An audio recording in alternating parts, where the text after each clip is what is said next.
Sun God Nika, mortal na kaaway pala noon si Davy Jones. Sa recent chapter nga ng manga nabanggit ng narrator na itong si Rax Disebek daw wini-worship yung karakter na may pangalang Davy Jones. At dahil nga dito muling nabuksan yung topic patungkol kay Davy Jones. Bali sino nga ba itong si Davy Jones? At ano nga ba possibly yung role niya sa kwento netong One Piece? In chapter 306 nga ni-reveal ni Nico Robin yung patungkol kay Davy Jones. Isa nga daw itong legendary pirate mula long ago pa. Nakatira nga daw ito sa pinakailalim ng karagatan. In SBS Volume 38 naman dinagdagan pa nga ni Oda yung information patungkol kay Davy Jones. Base nga sa information dito sinasabi nga na na-cursed o sinumpa daw itong si Davy Jones ng isang devil o ng isang demon na manirahan sa ilalim ng karagatan. At all throughout daw sa history may mangilan-ngilang pirata ang wini-worship na itong si Davy Jones. Bali may myth or legend nga rin daw na sinasabing kung anumang barko o treasure ang lumubog sa seafloor sinasabing napupunta daw ito sa locker ni Davy Jones. Since sa seafloor nga daw siya nakatira, kaya it makes sense na sa kanya daw napupunta yung mga nawawalang treasure na lumulubog sa karagatan. In short,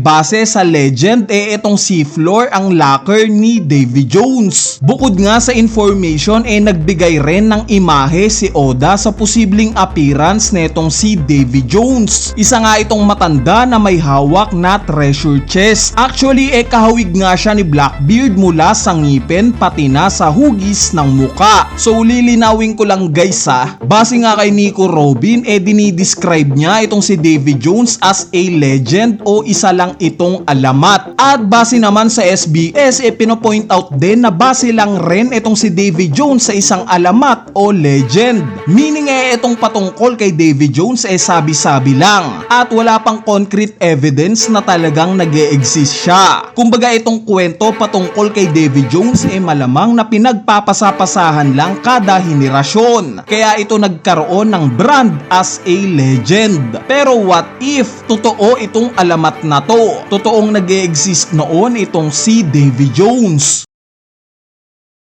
Dahil kung babalikan nga natin yung chapter 1018, dito nga unang nabanggit yung patungkol sa Sun God Nika. Sinasabi nga na nung time daw na nakulong si Husu sa Merijoa, narinig daw niya sa mga slaves dito yung patungkol sa isang legend na meron daw legendary warrior ang magliligtas sa kanila. So base nga kay Husu, kwento-kwento lang o alamat lang rin itong patungkol sa Sun God Nika. Pero as the story goes on nga nalaman natin na hindi lang pala legend itong Sun God Nika. Totoong nag-e-exist ito dahil ni-reveal nga na yung devil fruit pala ni Luffy in fact na yung Hito-Hito no Mi model Sun God Nika. Meaning totoo at hindi lang galing sa kwento itong Sun God Nika. Ngayon kung i-apply nga natin yung logic ng pagiging legend ng Sun God Nika sa pagiging legend din netong si Davy Jones, I assume na totoo ring nag-e-exist noon itong si Davy Jones. Yes, alam ko na marami kayong nababasang mga theories patungkol kay Davy Jones at pinoportray nga nila na itong si Davy Jones daw kasing ira ni Joy Boy. Pero para sa akin nga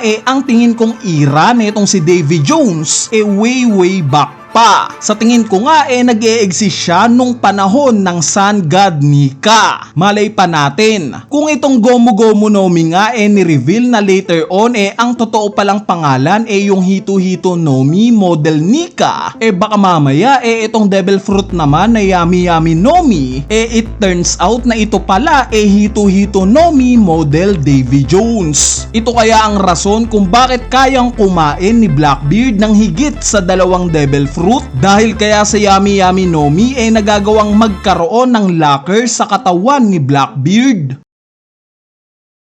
Anyway, kung si Davy Jones nga ang mortal na karibal ng Sun God Nika nung unang panahon, sino-sino naman kaya ang magkakakaribal sa mga sumunod na taon? Bali sa current era nga obviously na sila Luffy at Blackbeard. Sa era naman ni Rox D. Sebek approximately 40 to 50 years ago, syempre itong sila Roger at Sebek. 800 years ago naman syempre sa side ng Sun God Nika itong si Joy Boy. At itong sa side naman ni Davy Jones ang tingin ko nga itong si Vanderdecken. So sino ba itong si Vanderdecken? Siya nga ang captain ng Flying Dutchman. Nakilala nga natin siya during Fishman Island arc. Base nga sa kwento isa ring legend itong si Vanderdecken. Sinasabi nga na hundreds of years ago na daw nag-exist itong si Vanderdecken. Isang gabi nga daw pinatay ni Decken itong buong pirate crew niya. At dahil dito pinarusahan daw siya ng isang god at binigyan ng curse o sumpa. Sumpa na habang buhay daw na magwawander yung barko niya sa karagatan.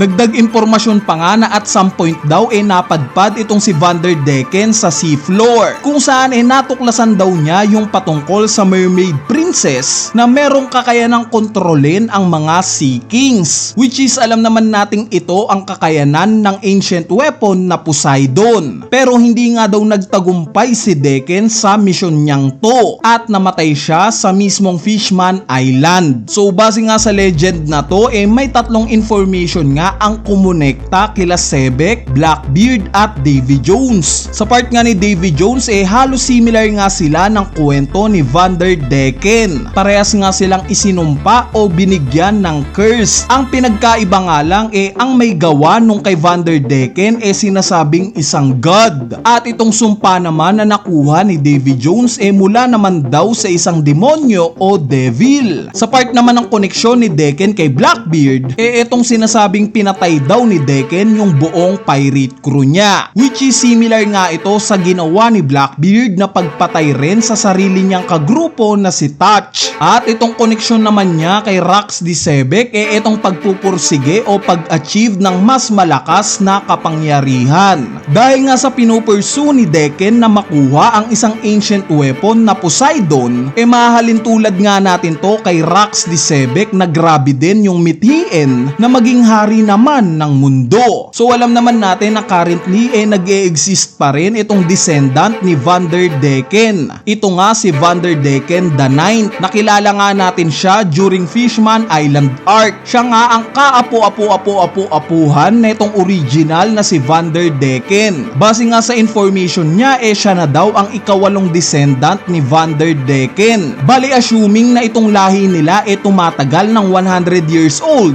Timeline wise nga pasok itong original na Vanderdecken sa timeline ni Joy Boy 800 years ago. Since itong nag-e-exist nga ngayon na Vanderdecken ikawalo ng descendant.